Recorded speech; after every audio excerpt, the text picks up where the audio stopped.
Brother matchup that all of you wanted. Thomas Reinke, Charles Reinke, identical twin brothers, each bringing 18 plus years of Scrabble experience to the table. I'm sure they played each other a gazillion times before, but the stakes are extremely high in this one as we compete for a North American title. Thomas and Charles, let's get to it. I am so excited to watch these two play each other. Um, Unfortunately, I don't think they'll give us any non-Scrabble shenanigans like playing any kind of variant on stream. It is a serious tournament match, of course. I'm sure they both want to win. But this is exciting, a rare treat for sure. I am looking forward to this one. Again, these two dudes are both so hilarious if you get to know them. If you ever are at a tournament with them, chat them up because I just two of my favorite Scrabblers, and now we get to watch them play against each other. Charles, a Twitch streamer, his handle is Ancient Cosmographer. If you missed the first game we broadcast today, he put a little plug for himself, and I'll give him a little plug in this one as we let him focus on knocking off his brother Thomas. Don't let the ratings deceive you. Each of these players plays at a 1900 to 2000 level. I think there's just been some, I haven't played very many tournaments recently to make those numbers a little bit underinflated, but both stellar players will get some high level Scrabble from these brothers. For sure. And I wonder if there's anything to be said about these two having played as many games or a gazillion, as you say, against each other. Surely they know each other's tendencies, each other's tricks and such. So there'll be maybe an extra layer of strategical knowledge here that we may not usually see, at least in terms of the knowledge of one's opponent.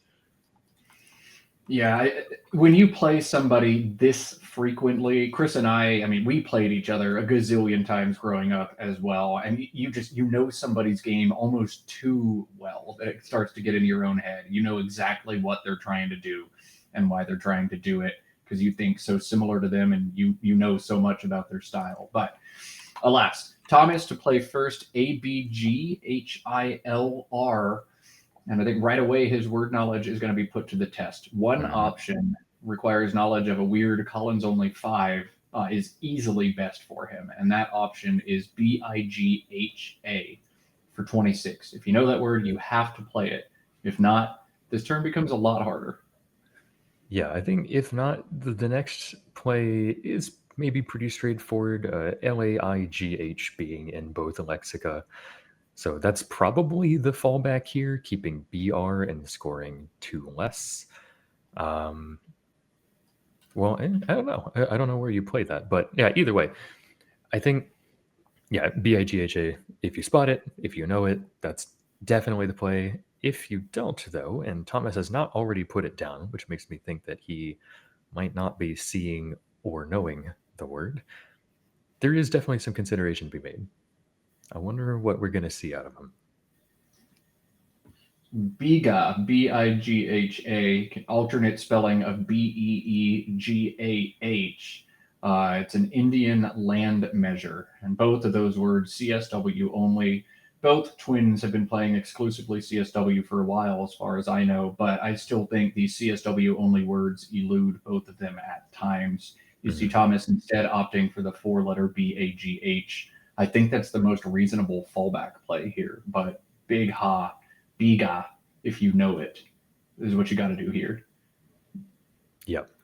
The fact that he's got LAIGH set up makes me think that's what we're going to be seeing.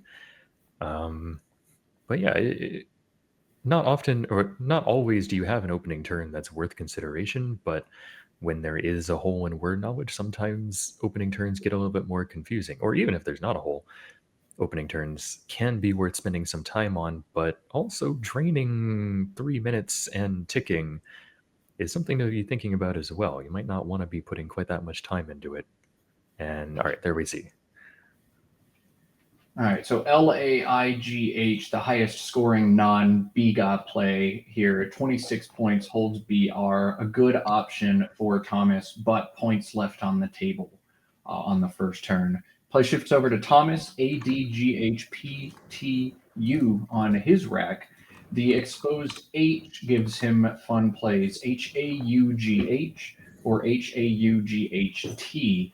I think are that's what he has to do here. They're way better than anything else. Break up all that drecky stuff and score very well in the process. Yeah, we may encounter another issue here, though, where HAUGHT, another Collins only play, and HAUGH, where it might be a 5 that one may study, depends on if you pick up the hooks to that as well. So, not sure if we're necessarily going to be seeing HAUGHT coming down, even though it is almost certainly the superior option in either of the two positions it goes in. HAUGH is a 5 that takes both a front and back S in NWL, and I know that that word came up at a nationals in a game between me and a twin.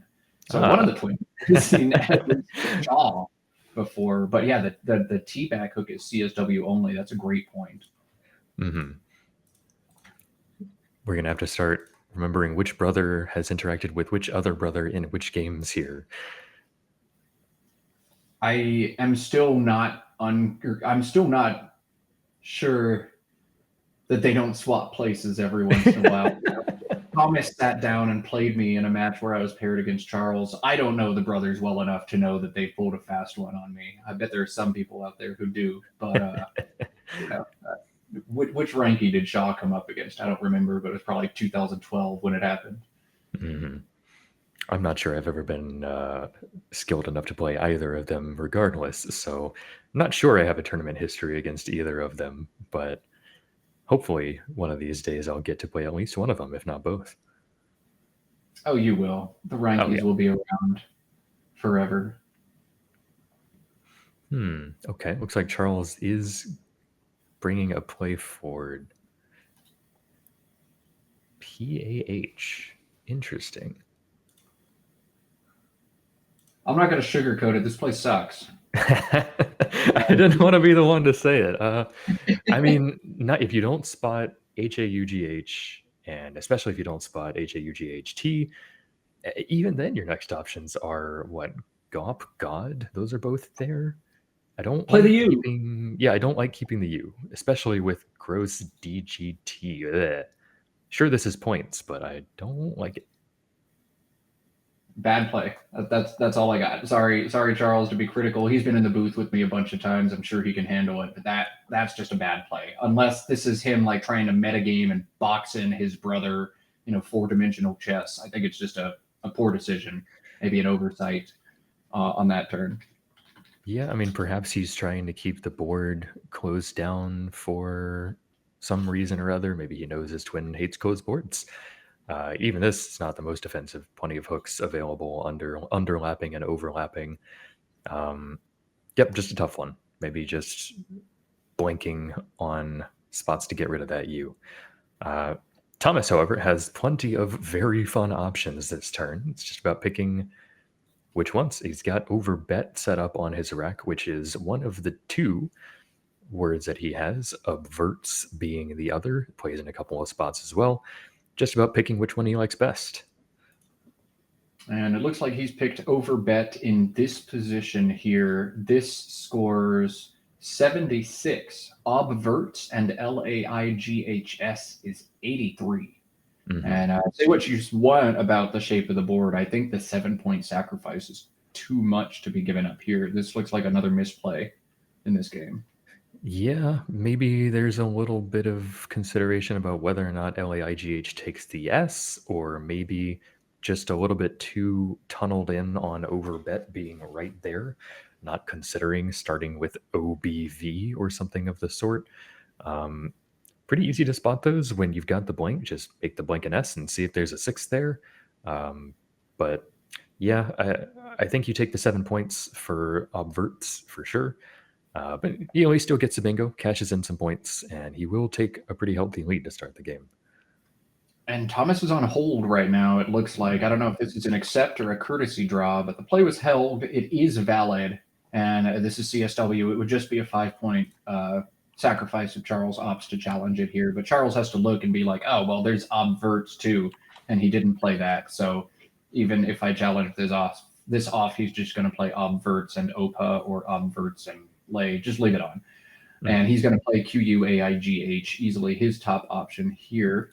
Actually, maybe not easily his top option. I think Quag on top of LAIGH is more defensive, and maybe you actually want to make here. But QUIGH gives us some nice board symmetry. The AIGH into AIGH is wonderful, pleasing to look at. So thank you for letting me look at that symmetry for the next 45 minutes, Charles. Appreciate it. He's definitely playing for aesthetics here, if not perhaps also for equity.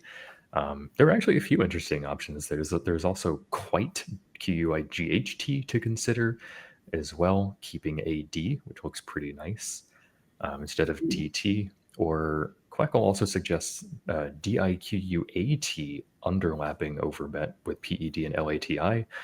Not sure about that one, but some really interesting plays. Charles pulls the trigger pretty quickly. At worst, not a big miss, but arguable to make Quay for sure. This is definitely his best play when Thomas doesn't have an eye, and maybe one of his worst plays when Thomas does have an eye, but it's so much better when Thomas doesn't have an eye from a sheer equity perspective. Maybe worth pulling the trigger. In this iteration, Thomas does not have the eye. Charles also does not have the eye, and things are weird in this game, but we'll roll with it. It's going to be a race for an eye, perhaps. A race for an eye to crush that spot for 30 or 40 points, indeed. But in the interim, Thomas ACEMNTV. And this is another one of those turns where you get to prove who you are as a player. Vac holding the synergistic AEMNT leave, just Vac through the A and Quay, is 16 points. And Quackle's best play by 3 points according to sheer equity. Cavemen or caveman play in different spots on this board as well. They score much better, but blow up the bingo prone leave. And I love watching players struggle with these decisions. Do they play long? Do they play short? Because it helps me figure out how to defend against those players when I play against them. If you're consistently opting to try to bingo, I'm not going to let you bingo. If you're consistently opting for points, I'm going to set up a bunch of bingo lines. So educational turns. I love being in the booth and just getting to watch people all the time. Yeah, and adding a layer to this game as well is you have to remember which twin played which way. Good luck. But it looks like Thomas is going to go for Caveman instead of the much shorter Vac, which getting more points, threatening to run away with a game, and also leaving the CV there to completely deny overlaps is definitely an argument to be made. A stylistic choice. Different players might make different things. Yeah, but Caveman, the decision from Thomas, it takes away many of Charles's bingos. He had bingos through the A, redefeat, and its anagrams like federate. But he still has playable bingos on this turn. And right on cue, he is putting it down ferreted, the only playable bingo for him. And he's choosing the correct placement after initially setting it down wrong. That'll be 74 points and bring Charles ahead of his brother. 138 to 130 is what I show. What did I do wrong? You may have inverted the blanks in overbet like I did. I think our score bug people did that. I think it should be 130 to 138 right now. But I don't know if they're going to be able to go back and adjust where the blank is in overbet. Good luck, Christian and Andrew. Try to fix that one for us. 130 to 138, the score in this game. AESTUXY, the rack for Thomas. And U Taxi plays in a bunch of different spots. You've got to know that word, but that makes a nice 5-voweled 8. It's a word pretty much any Division I Scrabble player is going to know. EUTAXY. It plays through the T and ferreted for 40. It plays beneath overbet, making PEE and LATU for 41. He's also got QUAY right now, 32 points and holding ESTX. Chris, between UTaxi, and Quay, do you have a standout option here? That's really tough. I think I might initially lean towards going through the T and ferreted, keeping that nice ST for yourself is really nice on this board, especially with at least one pretty cool spot for the S. It is the same score, putting it under over bet as well. It really depends on what you want to do with this board shape. And I think that's going to be Thomas's main consideration here, presuming he spots U taxi, which I think he will. He almost has it set up on his rack now in just alphabetic order. There might be an argument to be made for Quay, but I'm not sure it's one I would buy into. I think he's looking at Yex, YEX, alongside the F and E and ferreted. That's Mhm. 35, holds E or ASTU, but that creates a really tight board shape. All of a sudden, options are drying up. I think one other thing that has to keep Thomas on the edge of his seat right now is the chat has pointed out LAIGH in Collins is an adjective. It compares. LAIGHEST is good. I'm sure that's high probability enough that he studied it. So does he know that it also takes a back S, or does he think maybe it doesn't have any hooks? That's a consideration. He plays YEX through the E in Caveman. He's leaning in hard to this kind of new wave of Scrabble heuristics where vowels are not as bad as we initially thought. That seems to be kind of a trend I'm noticing in high level play. So AESTU is a leave that makes me want to vomit. But it's the leave Thomas opts to keep here. I think missing U taxi, bypassing a few other options, and playing Yex, playing offense against his brother. Thomas up 159 to 138. Charles, IINOORR, the dreaded triple double. Yeah, that is exactly right. Yeah, that is not a pull you're happy about after your bingo. Certainly many words he can make to unduplicate all three of his duplicates. Nothing particularly appealing, but sometimes you just gotta put down some tiles here and score some points. He's got a couple of good spots to score some points here for sure. But this is going to be a turn where I expect Charles might take some time and really weigh the options he has available. I think the best option for him plays through the first E in ferreted, and that's Urier, OORIER. That's a great way to get out of this rack. And I think most people look at keep one of my R's and play off the other one, try to undouble each of these duplicates. So Urier doesn't pop out as like, oh, that's a great candidate because it doesn't do what you expect it to do. It feels way more natural to do exactly what Charles has done here. Set up iron, play it to the left side of ferreted, making IT, RE, and OD, and move on. But Urier looks way better to me. Yeah, I think Urier is definitely the play here. It may be an argument to be made to keep the R. INR isn't great, but it's not the worst thing in the world. I think you take those 3 points every day of the week. There are a couple of other considerable plays. He's got a couple of sixes down from the V and overbet that you could make an argument to look at. Virion and Virino, probably mispronouncing both of those. Did I just see him put down a couple of tiles to maybe play like Iron and then pick him back up? Yeah, it looks like he's looking at Iron or Iron or Ironer in that spot, which are just worse versions of Urier. You would love to play off both of the O's. The O is one of the worst letters in the game, and good. He's picked it back up, taken the extra second, and spotted the much better option. Uri or Urier both make a lot of sense here. Uri, the decision here, with only 2 R's left in the bag. I see the case for holding on to one, but he was down by 21. Maybe that's a superstition thing, but anytime I can make the game tied or take the lead, I'm on the fence between plays, I do the one that puts me ahead or at least makes the score even. I would have taken the 3 points just so that I can say, ooh, it's tied. But that's fine. He's down by 3 now, drawing into a great leave of INR, and we'll see where this goes for him. The T will help. The blank helps a ton. All right, he's got a bingo next turn. Yep. Oh, yeah, there's a blank.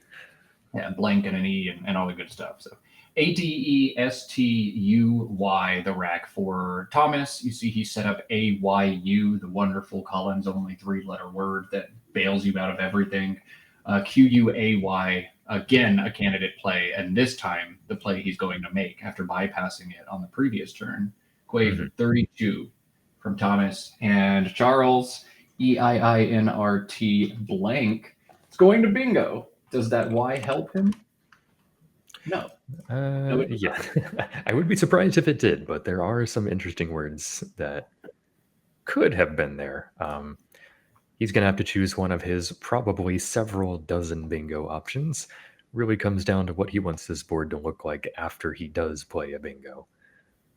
I feel like when you draw a rack this good, you should just be allowed to put the tiles down in alphagram order in a reasonable window line and then just like move on with your life, instead of actually having to pick one of the 74 bingos you have. Just EIINRT blank, set it down with LATE or PEE and LATI and just go on. Yep. Yeah, No, I think once you hit a certain ratings threshold, you should just get to kind of check that box up to at least a certain probability mark. Maybe every 100 points after that, you get another few thousand bingos, but not how Scrabble works. Charles is going to have to A, find a playable bingo, which I'm sure he has done, and then B, decide which of the several dozen options he feels like putting down. Maybe he's going to try to find the coolest possible play. I think I wouldn't try to get bogged up any further. Once I identify I'm not tripling or hitting the Y in Quay at all, I'm going to find the next most conducive bingo line. LAIGHS would be that line. There's nothing there. So then the next line would be beneath over bet, back hooking the PE and the LAT. That's where the highest scoring bingo is going to be. And I would have just picked one that takes no hooks and put it down already. TERMINI. I think is fine. And I think at this point, just do something. All the bingos score exactly 71. So just pick one of them and do it. Obviously, he's considering an 11 through A and LAT there, which is not quite there, but pretty close. No, I doubt he's actually considering that. I realistically, to be serious about this one, I think it is a matter of, okay, check the spots that would score a lot of points. Through the Y, nope. Maybe to the O in Uri, don't think there's anything there either. Now, okay, just pick one and move on with your life. Make sure you're not slotting a vowel next to a triple letter or anything like that. But assuming you can check that box, which he certainly can, just kind of pick one. I don't think it's really worth spending too much more time on once you ascertain that there's nothing better available. The RV, the disconnected RV in Uri and Overbet is probably what's taking all the extra time here. That looks like a juicy line. That looks like where you want to play, where you're going to score the most points. And with this combination, it kind of feels like something is there. Chat's thrown out on riveting as a possible option. That'd be a 10, not a 9. Irreverent or things like that. It feels he's very close to a number of things. Me with the engine open. I know that there's nothing there, but if I spotted this over the board, like this is your chance to make a statement and flex on the stream, especially if you're a Scrabble streamer. You gotta find this one, but nobody's home for Charles, and I know that. Yeah, he's thinking about the clip he could maybe pull from this and get onto his own stream. He is actually surprisingly close to an 11 through the A and LAT there. Retaliation, it's like almost there, but not quite. But it doesn't look like he's going to move on and go for, as you said, Termini or Termini. I don't know how to say this. The plural of terminus. Yeah. So we'll just call it the plural of terminus, and that's the play for Charles. So a baby bingo for Charles, and now a bingo or baby bingo to come for Thomas, DEEINST. This is a bread and butter, easy rack. Every Division 1 player has studied this one before. And while the 7s in this rack do not play, 8s are still available to Thomas. His highest scoring option is Nettiest, NEDDIEST. Collins only anagram of destined, which plays for 74, but neediest plays through the E and ferreted for 72. That's probably stronger just to avoid getting crushed by huge underlapping plays. What do you think, Chris? I completely agree. I think neediest is the superior play here. Those 2 points are not worth the huge comeback that will likely happen under the S. I'm going to let Quackle keep rolling here, but for some reason it is really liking the extra 2 points. I have questions about why that might be. I guess, should Charles take the like the H15 triple word? Maybe Thomas is still guaranteed the A15 triple word, and so it's sort of a handshake in that regard if you play Nettiest. I don't like it. But at the same time, I mean, I guess the H's are out. So if he plays Nettiest, there won't be SH for a ton of points. It'll just be a vowel overlap under the S. I don't know. I don't agree with Nettiest, but sometimes Quackle speaks in mysterious ways. Sim has Nettiest for the 2 extra points, about 1.5 points ahead of Neediest. So in a vacuum, Neediest is better, but I guess the score delta alone, Quackle says take the points. After Neediest, each player averages 40 on their next move. After Nettiest, Charles would average 44 and Thomas would get back 43. So roughly a wash. Quackle saying take the points, but these turns are really hard to figure out. And often it's, shaving a tiny, tiny margin when you'd rather just hold that time to make sure you convert an end game if it comes up. Right, yeah, I definitely wouldn't advise Thomas spends a ton of time deciding between those two options. Again, pick one and move on, much like Charles with Termini, or my bad, the plural of terminus, as we've decided. But Charles, now in an interesting position with a whole bunch of good options, which you might not expect with this rack of 6 consonants. But there's a bunch of good stuff here. I wonder which one he's going to be able to A, spot, and B, decide on.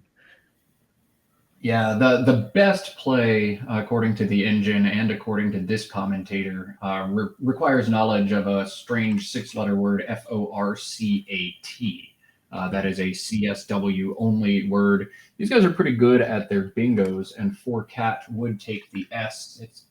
So they would know the anagram of factors at least, or if they've studied that deep. But if you don't know the word for cat, you've still got a couple other plays. Fonda down to the A in Caveman, or Croft right here in this spot are both great. Croft is 38. DNT is a nice leave. But I do think for cat, if you see it, is a better play here. 42 instead of 38. You got to take those points if you know it. Mm-hmm. Yeah, definitely agree. Cat would be the play here. Difficult to really look for a play in that spot, ending in T of all things. I can see looking for DN R perhaps. Croft isn't that much of a downgrade for sure. And especially if you see a play like that, it's easy to just kind of pull the trigger and take your 38 points. Might have been worth spending a little bit more time seeing if there's anything through that A, but hard to argue with 38 as a player at least. All right, so 263, 265 in a back and forth game, and Thomas is basically forced to play this. It's easily his best play, 49 points. ELLSW is not the most stellar leave, but when Scrabble gives you 49, you take the 49, you don't complain. Thomas pulls ahead 312 to 265 after that, and a big draw from him. He's found a vowel, which will help, and another S. So that's going to be interesting for him. DDILNOT over on Charles's end of the game, and he's not out of, he's not done in this game, but you feel your chances start to evaporate when you were tied neck and neck, and then dang, he got 50, and I've got a bunch of 1 and 2 pointers. Yikes. Charles needs to make a big play here, and a big play is available.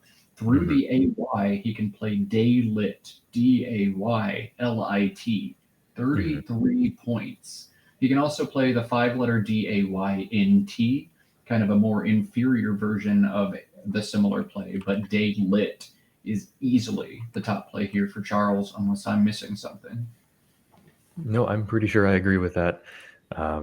Daylight keeping the DNO and taking that, not only taking that spot away, but also scoring well in it using your 1 and 2 pointers is about the best you can ask for here.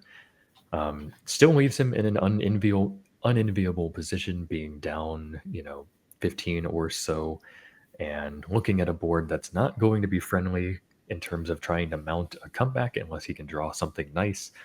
Definitely not out of the game for sure, but not in the driver's seat.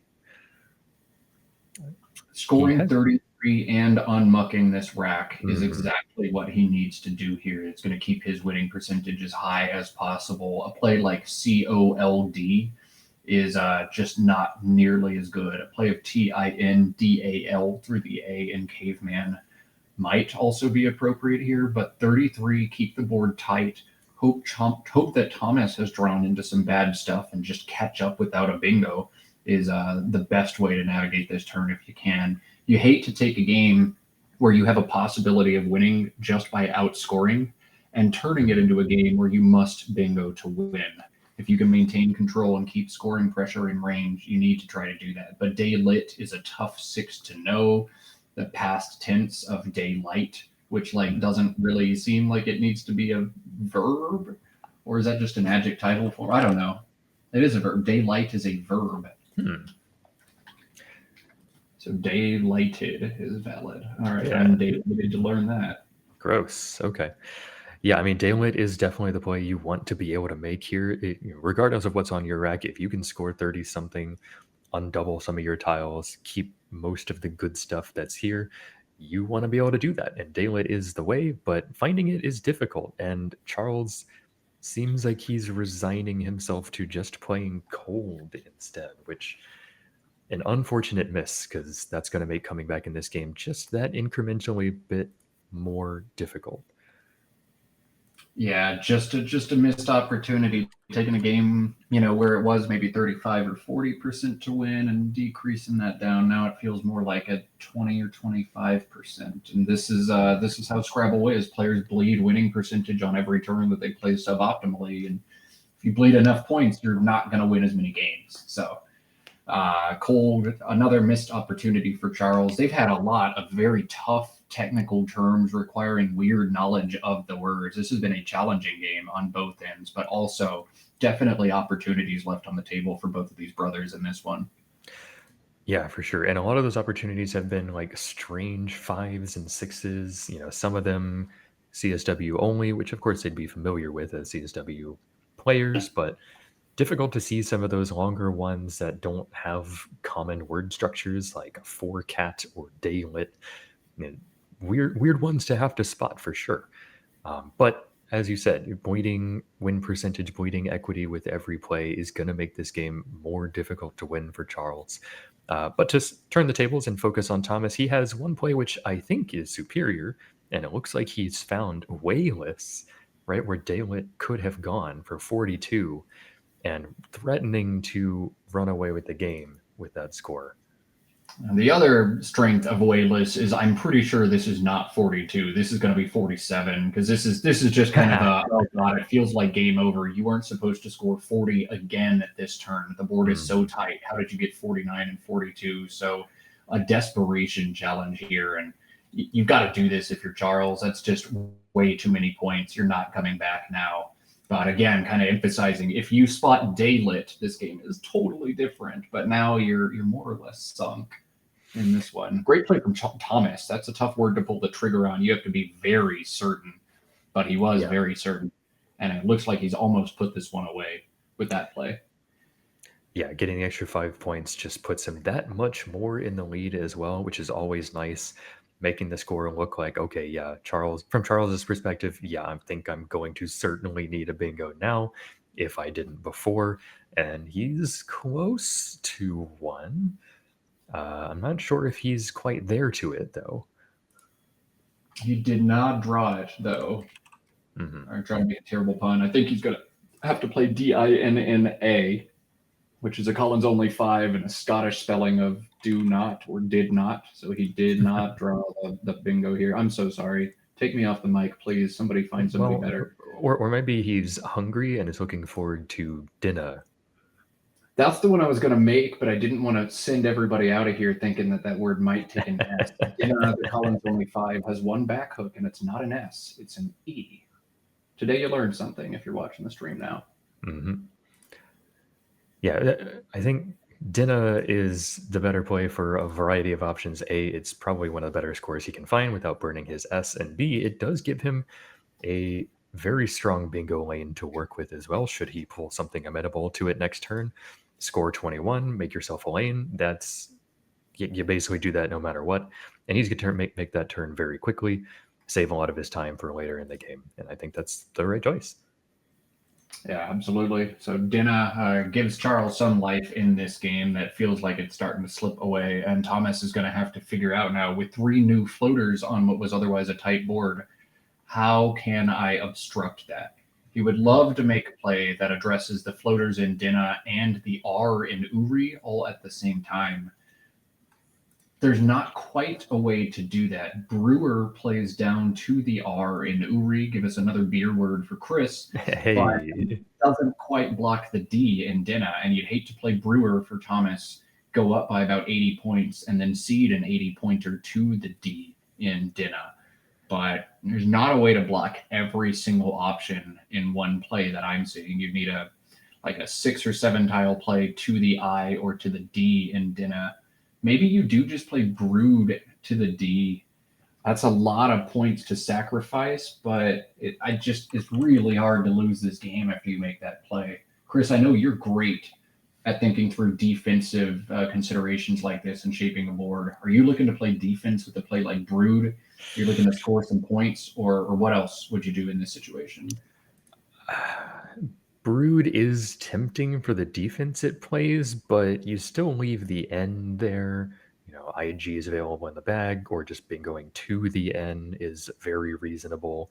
The O floater in Uri is still there, and there's theoretical underlaps under Neediest as well. So I don't think Brood is complete enough as a defensive play to even justify considering it. Um, Weirdly, I might actually be tempted to take a bunch of points here above late. It doesn't address any of the spots on the board, but you can do something like fewer or web right above there in the 7 row, score 31 or 28. Sorry about my dog in the background. But that puts you up by the full bingo. So even if Charles hits something, you're in a great spot with the tempo advantage as well. And should Charles bingo, he leaves, I think, what, one in the bag or something, which isn't actually an argument for you. I don't know. Lots of good options here. But it looks like Thomas is going to opt for Brewer, which, after going through a whole bunch of stuff, that might be what I do. But this is a tough spot. I might have spent a little bit more time on it and consider my option, especially considering LU. Not fantastic to be going into this end game with not able to score many points with 2 1-pointers. And he's pulling into a vowel that has, or a pool that has 10 vowels and Yeah. 9 consonants. You really want to avoid getting caught up in a rack where you're going to score 14 and play through vowels like this one while your opponent bingos. But it's a turn that doesn't look very important in the moment. You're probably 90% to win this game. And then when you look at Charles's rack, it's like, oh God, that turn was really important. Charles has drawn a great rack. He's got Topsman, Tampons, Postman as 7-letter bingos, and Topsman and Tampon play at the bottom of this board, making ST and TA or ST and TO. So it's very unlikely for a bingo to hit on this board. And if it does, it probably goes on the top to the D and Dinah. But instead, Charles finding one at the bottom, this is going to be 82 points and give us a game. Or he can play Champions for 90 at the top. I think he's blind to ST, as I think everybody's blind to that word sometimes. But big miss. Yeah, even the most experienced Collins players are going to occasionally not consider the ST option there. It's just so bizarre to look under the S and be like, oh yeah, consonant. That's what goes there. Tampions goes down for 70 and does pull Charles back in the game. Maybe he was a little bit worried about comebackers underlapping topsmen or tampons that were both there. Or maybe he just played a little bit too quickly, took Tampions because he saw it. But either way, we now have a very interesting game between these two. Very close, definitely going to come down to the end game and who gets what out of this bag. Yeah, chat's pointing out Topsman on the bottom might yield junk, JUNK, on the double letter triple word spot through the N at the end of the word. But okay, if that happens, that happens. You're grasping at straws already. You're down 80 points. And I just feel like every point matters in that instance. 82 versus 70. If he scores 82, he's winning right now. And instead, he's losing right now by 6 points. I think you catch up a lot more often when you take every possible point and just let the tile bag decide if you're going to get junk or if he's going to get junk. But Tampions draws the last 7 tiles out of the bag. Yeah. Charles finding AAEIJKO And Thomas is going to have to convert this one through to an endgame. Assuming he can go out in two and eliminate the highest scoring options from Charles and Jake or Joke or Koji at the top of this board, he should be able to do it. 3 winning plays here for Thomas, according to the engine. The very human one is what he's got set up right now. IGLU for 21 knocks out all the good plays, holds OUT, and if you're Thomas, it looks like it should hold on and win. You take away Jake, Joke, and Koji. Charles's next best options are Jerk through the R in Brewer for 46. And as long as you can go out next turn, you're probably going to hold on and win. Igloo holds on to OUT, which plays beneath Termini for 3 underlaps, IO, NU, and IT. Igloo to out wins by 3 points if you're Thomas. Yeah, Thomas looks like he should be able to squeak out this end game. Like you said, 2 or 3 winning options that do play. I'll be completely honest, I have this input incorrectly in my Quackle, so I'm not sure what does and doesn't win, at least from the simulation here. But like you said, I think any play that addresses the top left corner there, takes it for yourself, and prevents the huge plays like Joke or similar, and then leaves yourself an out somewhere that scores sufficient points, should do it. Now, I fully expect Thomas to take the next 4 minutes or so doing all the math, crunching all the numbers, making sure that is the case, probably double checking his tracking as well, but most likely this one's going to go over to him, assuming no huge blunders, which I don't expect. So Igloo, a straightforward path to a narrow victory. And once again, every point mattering in this one. If Charles plays tampons at the bottom of the board, pretty sure he won the game. Run through and figure that out in a couple seconds. But every point matters in a close game. 12 points left on the table, and it looks like Charles is going to drop this one by 3 if the expected sequence goes down. Igloo to Jerk to out. Thomas does have a really good end game sequence to help him win this by a much more comfortable margin, but it's really hard when you find the win. Igloo, like nothing can go wrong here. It's really hard to try to deviate and find a better one. The best end game play for Thomas is GLOUT, stacking along the left side of Brewer, OB, UR, and TE. That knocks out Jake, Joke, and Koji. It also knocks out Jerk at the same time. And all Charles is going to be able to do is play JURA or JURE. Thomas, with his 2-tile UI combination, can go out in a number of spots and would catch the K on Charles's rack. So that is a hard end game to spot, and one I don't think I'd ever do when I know I have a guaranteed win by 3. But that'd be some next level decision making from Thomas if he's able to find and pull the trigger on that. Yeah, it's so difficult to make yourself not look horizontally at this position with Igloo, or even go out in that position and look vertically instead. Looks like he is going to go with the surefire win in IGLU Igloo and go from there. Might have been able to squeak out a few more spread points here had he considered the vertical position of go out. But again, like you were saying, if you spot a guaranteed win and you make sure you kind of go through, make sure your opponent doesn't have anything else sneaky on the board, it's kind of difficult to make yourself look at yet more options that might win by just a little bit more, especially under a little bit of time pressure. 3 minutes is a lot of time, but sometimes you just want to take the W and move on. I ran the situation on the Tampion's turn through the engine, and assuming Thomas had exactly his rack, which means Charles is going to draw exactly his rack, Charles would win the end game by 2 if Thomas plays it perfectly. So a game-losing blunder playing Tampions on top instead of noticing the 12 extra points on the bottom.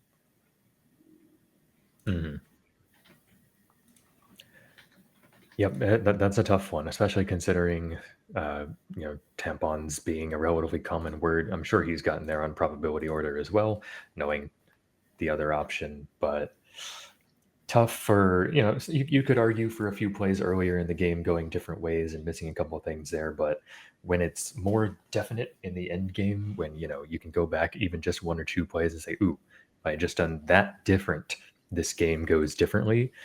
It always feels a little bit crushing, especially so against your brother. I should know. I'm not going to talk about how many tournament games you won against me consecutively, but yeah, I know if it comes down to that position where you're like, yeah, one single choice different would have swung this game, that can be tough. It's always really crappy to blow a game to your brother. I think we have each blown games to each other a number of times across our respective tournament careers. It doesn't feel good, but it's day 2 of the nationals. Shake it off and go play 1,000 more games of Scrabble. This one doesn't Sure. matter all that much in the grand scheme. Yeah. It was a really interesting one for us to watch, and for that I'm thankful. We don't need any blowouts on stream. We need good, exciting games, even if it means people are going to blow games over and over on stream.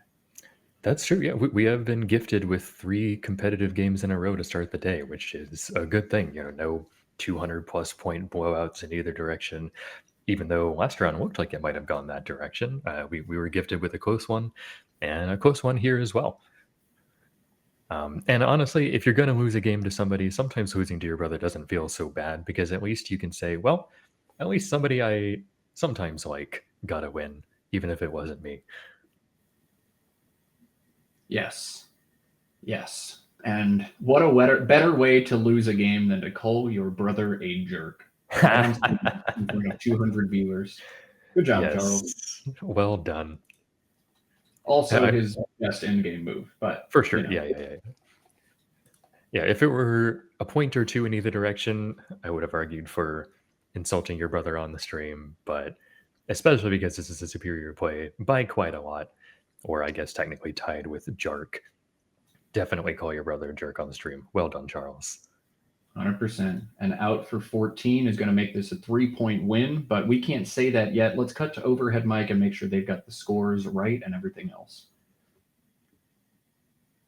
18 plus 8. 4 times 6 to 4 times 3. Yeah. Shouldn't give me your 5 points. Oh, yeah. That costs you. Did you know it? It looked familiar, but I wanted to play there. I had DAN, DAN in this spot. Okay.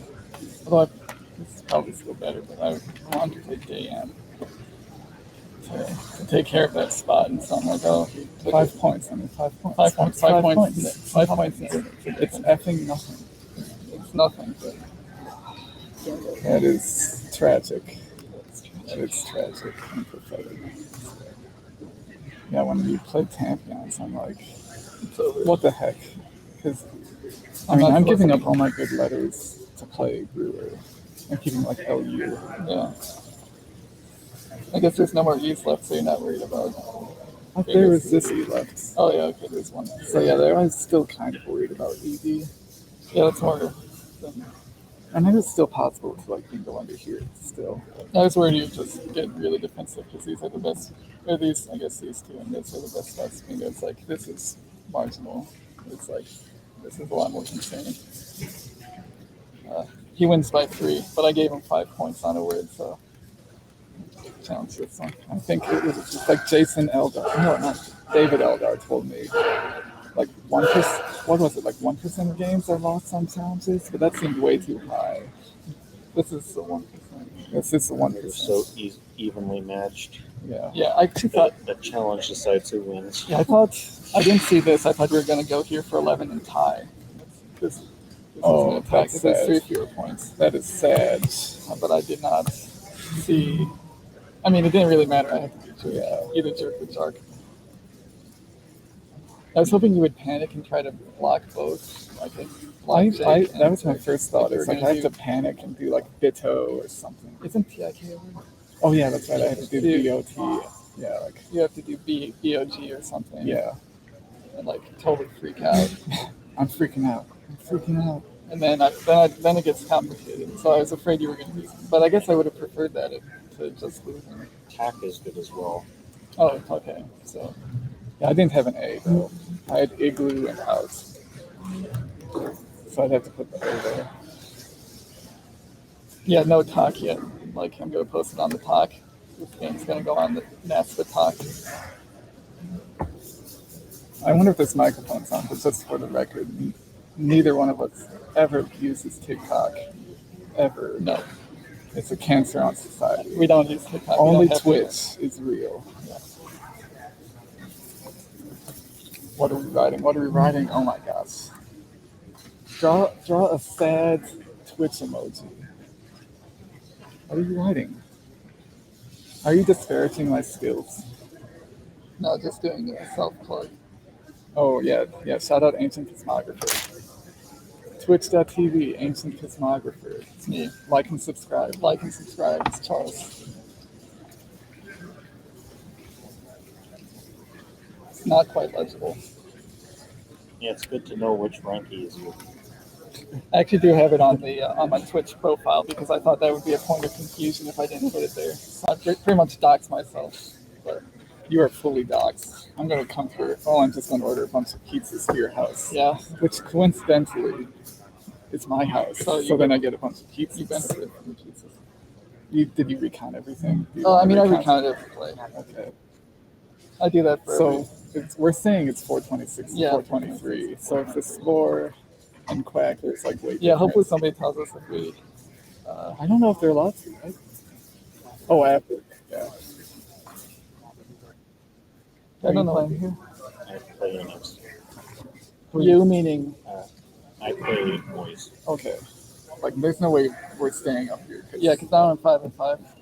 Like I don't deserve to be out here anymore. Okay. Well, good game. I squandered. Yeah, that was a good game. That's what I was thinking with Wayless. It's like, there's a good chance. All right, so you see the aggravation there, and I missed this in the commentary booth, but Charles lamenting the challenge on Wayless, which gave 5 extra points to Thomas, and Thomas winning the game by just 3. Charles feels like the Wayless challenge is what cost him this game, but perhaps the misplay on the bingo at the end, another opportunity he squandered here. We're going to test something after this one. We have the overhead mic available, but especially as days 3, 4, and 5 come into play and the stakes get higher and higher, the matchups get better and better, we want to be able to interview the players after a game, get their immediate candid thoughts on different positions. So we're going to test that out, put the headset on Thomas, the victor in this game, and see if we can catch a quick interview with him. Assuming this works out well, this is going to be something we continue to do frequently across the course of the tournament, and something that I think will be really awesome. But I'm going to wait for our production team to get the headset on Thomas and try to pick his thoughts on what was a wild back and forth.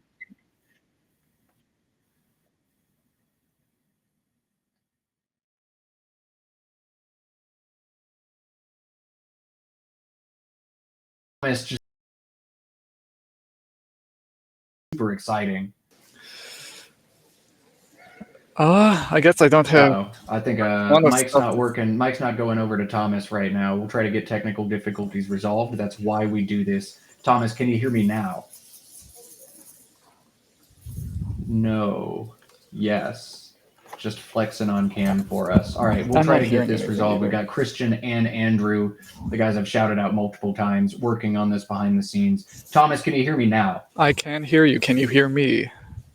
Yes, but I cannot hear Thomas, so that's still an issue that we'll trip up real quick. Thomas, not if you can hear me. Good, bad. Okay, then I just need to figure out how to hear Thomas here, and we'll get this resolved. Okay. All right, gonna drop out of this real quick.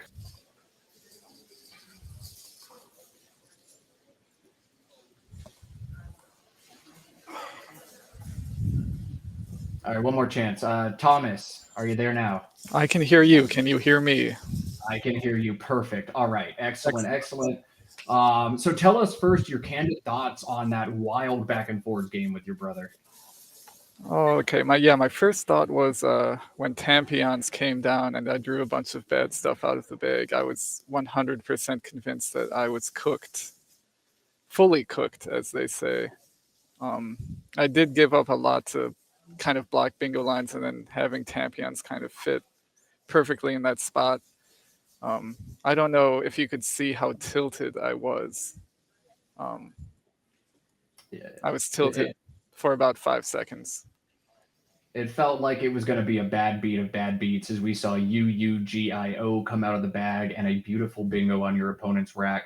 Now, Tampion's was actually the game losing play for your brother. I don't know. Was there another Did- bingo? Yes, down at the bottom of the board using ST and Oh, TA yeah. tampons played, or topspin at the bottom of the board for 82. Had he pulled the trigger there, it's his game. Top spin? Tops man. Oh, tops man. Okay. Yeah, ST is, as we all know, a problem for NWL players switching to Collins. ST does not come naturally to us. So yeah, I can imagine him missing a play like that. I can also imagine him missing a lot of other plays because he's trash at Scrabble. My brother, that is. You know, that's actually exactly the conclusion we came to in the booth after his first play. I think I couldn't even hold back my thoughts, and I was like, that play sucks, and then we just moved on. So good to hear that you agree with me in that Charles is a complete and utter scrub. He is a scrub. He's scrub-tastic, and it's plain whenever you see him play. It's a tragedy of errors. It makes you want to cry. And yet that's why he streams it all. Twitch.tv/ancient cosmographer. If you want to see a comedy of errors in action, that would be Charles, Thomas's brother. You can watch him on Twitch. We wanted to ask you about what we thought was your standout play this game too, the play of wayless. How certain were you that that was a word when you put it down? Yeah, that one was 100%, although I did think it was Collins only. Turns out it is NWL also. But yeah, even giving up both S's, it seemed like the worthwhile play. It was won me the awesome. game. It was the game-winning play, literally the 5 extra points, and it just awesome. But it takes a lot of guts, great command of the word knowledge to put that down. So just wanted to ask you about that. That was really impressive stuff. We're going to let you step away. We've got our final game on cue, but Thomas, thanks for being our guinea pig, testing on the headset, giving us a little interview. Congrats on the big win over your scrub lord of a brother, and best of luck in the rest of this one. Thanks, Matt. And with that, we are going to cut to just a brief intermission while we let board one get resituated, resquared. But our final game of the morning block is first place Alex C. Holm against Pakistan's finest Moiz Ullah Baig. This is going to be a great game. Don't go anywhere. Back in just a few.